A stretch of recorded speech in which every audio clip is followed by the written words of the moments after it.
একটু পিছিয়ে হবে।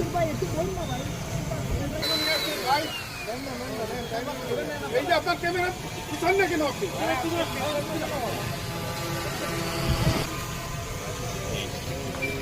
এদিকে শান্ত ভাই, এদিকে আছে। হ্যাঁ, আমার সামনে চলে গেছেন আপনি মুভ করলেন কেন? আপনার হাতটা ঢুকে যায় রে ভাই। এদিকে তাকাই, এদিকে তাকাই। আপনি তো নতুন টাকা না। রতন ভাই তো না, একটা ছবি একটু ধরেন। আচ্ছা, হয়েছে ভাই।